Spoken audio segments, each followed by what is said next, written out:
Good morning વિદ્યાર્થીની બહેનો. આજે ધોરણ 12ની અંદર આપણે વિડીયો લેક્ચરના માધ્યમથી જ્યારે મળી રહ્યા છીએ ત્યારે ધોરણ 12માં જ્યારે મળી રહ્યા છીએ ત્યારે આજે આપણે જે સંસ્કૃત સાહિત્યનો ઇતિહાસ ભણવામાં આવે છે, સંસ્કૃત સાહિત્યનો ઇતિહાસ, તો તેની અંદર આપણે જે છેલ્લો પોઈન્ટ બાકી રહેલો છે હિતોપદેશ, એ હિતોપદેશ છે એને ગ્રંથ અને એમના રચયિતા વિશે આજે આપણે ચર્ચા કરશું અને અભ્યાસ કરશું. તો નેક્સ્ટ સ્લાઇડ પ્રમાણે જોઈએ. હિતોપદેશ, સૌ પ્રથમ તો તેમની પ્રસ્તાવના જોઈ લઈએ. પ્રસ્તાવના: હિતોપદેશ સંસ્કૃત નીતિ કથાઓ. સંસ્કૃતમાં જે નીતિ કથાઓ આવે છે એમાં હિતોપદેશ અને પંચતંત્ર બે ગ્રંથ છે એ ખૂબ જ પ્રખ્યાત છે. હિતોપદેશ અને પંચતંત્ર બંને ગ્રંથ ખૂબ પ્રખ્યાત છે. તો એ નીતિ વિષયક ગ્રંથો છે, તો એમનો આપણે પરિચય કરીએ. એમાં આજે આપણે હિતોપદેશ વિશે માહિતી પ્રાપ્ત કરશું. જોઈએ પ્રસ્તાવના તેમની. નીતિનો બોધ પ્રસરાવતી કથાઓને નીતિ કથા તરીકે ઓળખવામાં આવે છે. નીતિનો બોધ પ્રસરાવતી કથાઓને નીતિ કથા તરીકે ઓળખવામાં આવે છે. નીતિ એટલે કે માણસને આગળ વધવા માટેનું માર્ગદર્શન આપે એવા સિદ્ધાંતો કે નિયમો.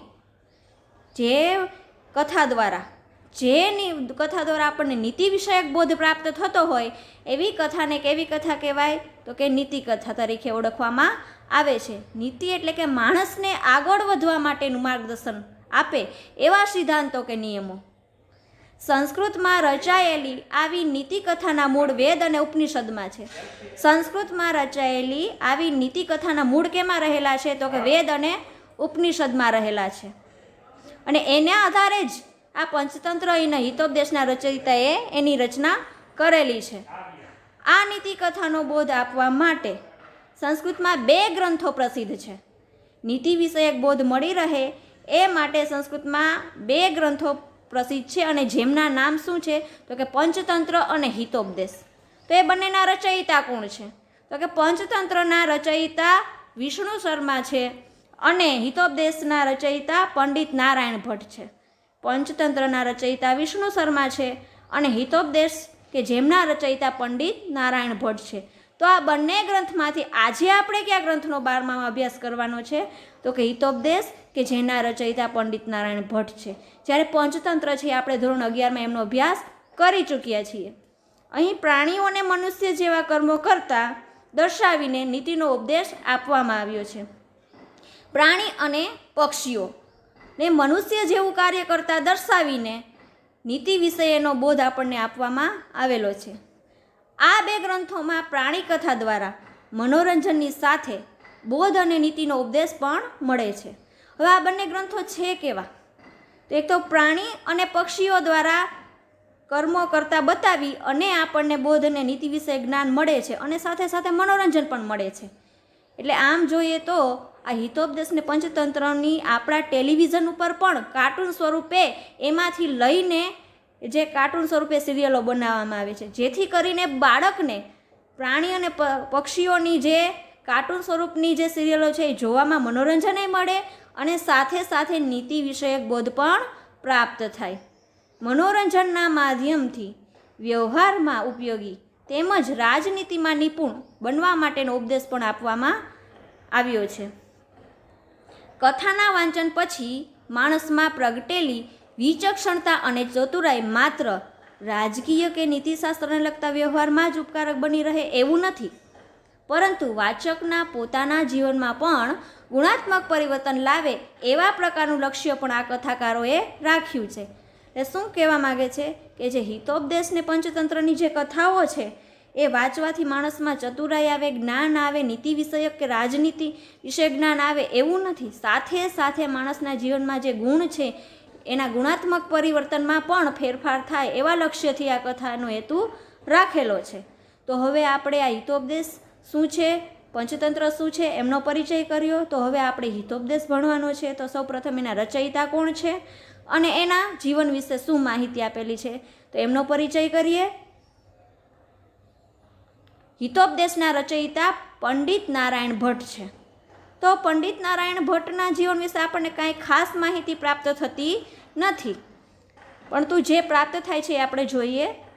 પંડિત નારાયણ ભટ્ટના જીવન વિશે ખાસ માહિતી પ્રાપ્ત થતી નથી, પરંતુ પંડિત નારાયણ ભટ્ટ બંગાળના વતની હતા. ક્યાંના વતની હતા? બંગાળના વતની હતા. બંગાળના રાજા ધવલચંદ્રના આશ્રિત હતા. હવે કયા રાજાના રાજ દરબારમાં રહેતા હતા? તો કે ધવલચંદ્રના રાજ દરબારમાં રહેતા હતા. એટલે કે જ્યારે રાજાશાહી હતી તે સમયમાં રાજા છે એ પોતાના દરબારમાં નવરત્ન રાખતા. એ નવરત્ન એટલે કોણ? તો કે કોઈ સંગીતમાં નિપુણ, કોઈ સાહિત્યમાં નિપુણ, કોઈ કલા કારીગીરીમાં નિપુણ, કોઈ બુદ્ધિ ચાતુર્યમાં નિપુણ. આ રીતના રાજા છે એ પોતાના દરબારમાં નવરત્ન રાખતા. એમાં જે ધવલચંદ્ર છે બંગાળના રાજા, એના દરબારમાં નારાયણ ભટ્ટને સ્થાન મળેલું હતું, એટલે એના દરબારમાં રહેતા હતા. એટલે કે તેના દરબારમાં રહેતા પંડિત નારાયણ ભટ્ટનો સમય 10મી થી 14મી સદી વચ્ચેનો માનવામાં આવે છે. નારાયણ ભટ્ટનો ચોક્કસ સમય આપણને પ્રાપ્ત થતો નથી, પરંતુ અંદાજે 10મી થી 14મી સદી વચ્ચેનો માનવામાં આવે છે. પંચતંત્રમાંથી પ્રેરણા લઈને પંડિત નારાયણ ભટ્ટે હિતોપદેશ ગ્રંથની રચના કરી હતી. કેમાંથી પ્રેરણા લીધી છે પંડિત નારાયણ ભટ્ટે? તો કે પંચતંત્રના માંથી. જે વિષ્ણુ શર્માએ રચેલો પંચતંત્ર નામનો ગ્રંથ છે એમાંથી પ્રેરણા લઈ અને પંડિત નારાયણ ભટ્ટે હિતોપદેશ ગ્રંથની રચના કરી છે. તો હવે આપણે હિતોપદેશ ગ્રંથનો પરિચય કરીએ. હિતોપદેશ ગ્રંથ પંચતંત્રની જેમ આ ગ્રંથમાં પણ પશુ પક્ષીઓની વાર્તા દ્વારા નીતિશાસ્ત્રનો બોધ આપવામાં આવે છે. જેમ પંચતંત્રમાં છે એ પશુ અને પક્ષીઓની વાર્તા દ્વારા લખાયેલો છે અને એને કર્મો કરતા બતાવ્યા છે મનુષ્ય જેવા, અને એના દ્વારા આપણે નીતિ વિષયક બોધ પ્રાપ્ત કરવાનો છે. હવે એ પંચતંત્ર છે એના કેટલા વિભાગ પડે છે? 4 વિભાગ પડે છે. પંચતંત્રના 4 વિભાગ પડે છે અને દરેક વિભાગમાં જુદી જુદી સંખ્યામાં ઉપદેશ કથાઓ આપેલી છે. તો કે પેલો એ છે એ પ્રથમ વિભાગમાં શું આપેલું છે? પ્રથમ વિભાગનું નામ શું છે? મિત્રલાભ. પ્રથમ વિભાગનું નામ મિત્રલાભ છે. તો આ વિભાગમાં કોણની વચ્ચે કેવી કથાને શું બોધ મળે છે? તો કે જે પ્રથમ વિભાગ મિત્રલાભ છે એમાં આ વિભાગમાં મિત્રતાનું મહત્ત્વ બતાવીને મિત્રો કેવી રીતે મેળવવા અને કેવી રીતે ટકાવી રાખવા, મિત્રો કેવી રીતે મેળવવા અને કેવી રીતે ટકાવી રાખવા, એને લગતો બોધ આપનારી કથાઓ છે જે પ્રથમ વિભાગ મિત્રલાભમાં. બીજો વિભાગ એટલે કે દ્વિતીય વિભાગનું નામ શું છે? તો કે સુહદ ભેદ. અહીંયા જે વાત થાય છે પંચતંત્રની વાત થાય છે એના આધારે હિતોપદેશ ગ્રંથ રચ્યો છે, એટલા પહેલાં પંચતંત્રનો પરિચય મેળવવાનો છે. બીજો વિભાગ દ્વિતીય વિભાગ છે સુહદ ભેદ. એ વિભાગમાં શું બોધ આપતી કથાઓ આપેલી છે? આ વિભાગમાં પરિસ્થિતિ બદલાતા મિત્રતામાં કેવી રીતે ભેદ પડે છે? આ વિભાગમાં પરિસ્થિતિ બદલાતા મિત્રતામાં કેવી રીતે ભેદ પડે છે અને મિત્રોને ગુમાવવા પડે છે તેનો ઉપદેશ આપતી કથાઓ છે.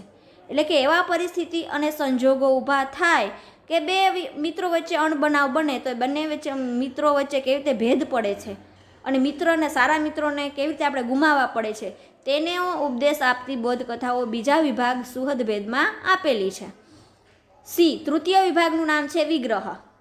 તૃતીય વિભાગનું નામ છે વિગ્રહ એટલે કે યુદ્ધ. વિગ્રહનો અર્થ શું થાય છે? યુદ્ધ. આ વિભાગમાં યુદ્ધની નીતિનો બોધ આપતી કથાઓનો સંગ્રહ છે. આ વિભાગની અંદર એટલે કે વિગ્રહની અંદર શેનો બોધ આપતી કથાઓ છે? યુદ્ધ નીતિ, કે સારી યુદ્ધ નીતિ કઈ, એનો બોધ આપતી કથાઓ ત્રીજા વિભાગ વિગ્રહમાં આપેલી છે. ત્યાર પછી ચતુર્થ વિભાગ સંધિ. એમની અંદર શું બોધ આપે છે? આ વિભાગમાં શત્રુઓમાં પણ કેવી રીતે સંધિ કરાવી શકાય છે તેને લગતી કથાઓ તેને લગતી કથાઓનો સંગ્રહ છે. એટલે કે બંને શત્રુઓ વચ્ચે પણ આપણે કેવી રીતે સંધિ સુલેહ કરાવી શકીએ છીએ તેને લગતી કથાઓ આપેલી છે. અને પંચતંત્રમાં કુલ કેટલી કથાઓ આપેલી છે? 43 કથાઓ. અહીં પંચતંત્રની વાત થાય છે. પંચતંત્રમાં કુલ 43 કથાઓ આપેલી છે. તેમાંથી 25 કથાઓ હિતોપદેશમાં સીધી લેવામાં આવેલી છે. ધ્યાન રાખજો, આપણે હિતોપદેશ વિશે જ 12મામાં ભણવાનું છે, પણ પંચતંત્રની માહિતી એટલા માટે લીધી કે હિતોપદેશના રચયિતા નારાયણ ભટ્ટે પંચતંત્રનો આધાર લઈને હિતોપદેશ ગ્રંથની રચના કરેલી છે. એટલા માટે સૌપ્રથમ આપણે પંચતંત્રનો પરિચય મેળવ્યો. હવે હિતોપદેશ છે એમના રચયિતા નારાયણ ભટ્ટ છે, એને પંચતંત્રમાંનો આધાર લઈને હિતોપદેશની રચના કરેલી છે. તો પંચતંત્રમાં કુલ 43 કથાઓ છે, તેમાંથી 25 કથા છે એ નારાયણ ભટ્ટે પંચતંત્રમાંથી સીધી લઈ અને હિતોપદેશમાં મૂકેલી છે. અને 17 કથાઓ છે, જે 17 કથાઓ એ નવી બનાવેલી છે. 17 કથાઓ છે એ નવી બનાવેલી છે. પ્રસ્તુત ગદ્યપાઠ પંડિત નારાયણ ભટ્ટ રચિત હિતોપદેશ જે મિત્રભેદ છે, લુબ્ધપથિક છે, એવી ઘણી જે શીર્ષકવાળી કથાઓ છે એ આ હિતોપદેશમાંથી લીધેલી છે. તો આપણે પૂર્વ ભૂમિકામાં એટલું જ યાદ રાખવાનું કે હિતોપદેશ ગ્રંથ છે એ પ્રાણી અને પશુ પક્ષીઓની કથા ઉપર આધારિત છે. એમાંથી નીતિ વિષયક બોધ પ્રાપ્ત થાય છે. અને એના રચયિતા નારાયણ ભટ્ટ છે. નારાયણ ભટ્ટે પંચતંત્રનો આશ્રય લઈ અને હિતોપદેશની રચના કરેલી છે. અને પંચતંત્રમાંથી એને 25 કથાઓ સીધી લીધેલી છે અને 17 કથાઓ નવી બનાવેલી છે. હવે ફરીથી સંસ્કૃત નીતિ કથાઓ જોઈએ. નીતિનો બોધ પ્રસરાવતી કથાઓને નીતિ કથા તરીકે ઓળખવામાં આવે છે. નીતિ એટલે કે માણસને આગળ વધવા માટેનું માર્ગદર્શન આપે તેવા સિદ્ધાંતો, જે આપણે આગળ જોયું તે મુજબ. માનવ સમાજમાં નીતિને મહત્વપૂર્ણ સ્થાન આપવામાં આવ્યું છે, કેમ કે નીતિ વિનાનું જીવન માનવ જીવન નહીં પરંતુ પશુ જીવન જ બની રહે છે. એટલે કે નીતિમત્તાનું આમાં શ્રેષ્ઠ મહત્ત્વ બતાવેલું છે કે જે મનુષ્ય નીતિમય જીવન જીવતો હોય એ મનુષ્ય જીવન છે એ સાર્થક ગણાય, પરંતુ જે મનુષ્યના જીવનમાં નીતિ નથી એ મનુષ્ય પશુ સમાન ગણાય છે. બીજી રીતે કહીએ તો માનવ પણ એક રીતે તો પશુ જ છે ને, પણ અહીં નીતિનો અમલ થતો હોવાથી પશુના સમૂહ કરતાં આ માનવ સમાજ જુદો પડે છે. એટલે શું કીધું? મનુષ્ય છે એ જ પ્રકારનો પશુ જ છે, એ સજીવ છે, આ સજીવ છે, પરંતુ ભેદ શું છે? તો કે મનુષ્ય છે એ સારા નરસાનો ખ્યાલ છે એ રાખી શકે, નીતિ છે એનો ઉપયોગ કરી શકે. આના કારણે એ પશુ સમાજથી મનુષ્ય સમાજ છે એ જુદો પડે છે. આ કારણથી ઘણા પ્રાચીન કાળથી માનવ સમાજમાં નીતિનો બોધ પ્રસરે તે માટેનો પ્રયત્ન થતો આવ્યો છે. આવા પ્રયત્નોના ફળ સ્વરૂપ સંસ્કૃતમાં નીતિ કથાઓનું વિશાળ સાહિત્ય અસ્તિત્વમાં આવ્યું છે. હવે આ નીતિનો બોધ મળી રહે એટલા માટે સંસ્કૃત સાહિત્યમાં નીતિ કથાઓનો વિશાળ સાહિત્ય આપણે પ્રાપ્ત થાય છે, ખાસ કરીને પંચતંત્ર અને હિતોપદેશમાંથી. અને એના મૂળ કેમાંથી લેવામાં આવેલા છે? તો વેદ અને ઉપનિષદમાંથી. સંસ્કૃતમાં રચાયેલી આવી નીતિ કથાના મૂળ વેદ અને ઉપનિષદમાં છે એ આપણને ખ્યાલ છે અને નોંધવું જોઈએ. સંસ્કૃત સાહિત્યમાં નીતિ કથાઓની પરંપરામાં જ પ્રાણી કથાઓનો સમાવેશ થાય છે. એટલે નીતિ કથાઓનો બોધ કોના દ્વારા આપવામાં આવે છે? તો કે પ્રાણી અને પક્ષીઓની કથા દ્વારા. આ પ્રકારની નીતિ કથાઓમાં પાત્ર તરીકે કોને પસંદ કરવામાં આવે છે? તો કે ઘણું કરીને પશુ અને પક્ષીઓને પાત્ર તરીકે પસંદ કરવામાં આવે છે, એટલે એમને પ્રાણી કથા તરીકે પ્રસિદ્ધિ મળી છે. સમય જતાં એટલે સમયાંતરે નીતિ કથાઓમાં પ્રાણીઓને એટલું બધું મહત્ત્વ અપાયું કે આજે તો પ્રાણી કથા શબ્દ એક રીતે તો નીતિ કથાનો પર્યાય જ બની ગયો. એટલે કે નીતિ વિશે જ્ઞાન મેળવવું હોય તો પ્રાણી અને પક્ષીઓની વાર્તાઓ અને એના પાત્ર તરીકે પસંદ કરી અને નીતિ વિષયક બોધ આપવામાં આવે છે, એટલે બંને પર્યાય શબ્દ બની ગયા. હકીકતમાં તો પશુ પક્ષીઓની ગતિવિધિ, સ્વભાવ, ખાસિયતો, ખામીઓ જેવી અનેક બાબતોનો સૂક્ષ્મ અભ્યાસ કરીને તેમના આધારે ગુણ દોષ પરક નીતિનો ઉપદેશ આપવાનું કાર્ય જે તે કથાકારે કર્યું જ છે. એટલે કે આપણે ખ્યાલ જ છે કે જે તે કથાકાર નીતિ વિષયક બોધ આપે ત્યારે પશુ પક્ષી એના હાવભાવ, એનો સ્વભાવ, એમાં જે કંઈ ખાસિયતો છે, એમાં જે કંઈ ખામીઓ છે એને ધ્યાનમાં રાખી અને એના ગુણ અને દોષ બંનેનો ભેદ પારખી અને નીતિ વિષયક ઉપદેશ આપવાનું કાર્ય કર્યું છે. આવી કથાઓમાં માનવ સમાજને પારિવારિક અને સામાજિક વ્યવહારનો બોધ કરાવવાની સાથે સાથે ધાર્મિક તથા રાજનૈતિક શિક્ષણ આપવાનું લક્ષ્ય પણ રખાયું છે. એટલે કે પશુ પક્ષીઓની કથા દ્વારા નીતિ વિષયક બોધ તો પ્રાપ્ત થાય જ છે, પણ સાથે સાથે પારિવારિક, સામાજિક અને વ્યવહારનો બોધ પણ મળે, ધાર્મિક તેમજ રાજનૈતિક શિક્ષણ પ્રાપ્ત થાય તેવું લક્ષ્ય પણ રાખવામાં આવ્યું છે.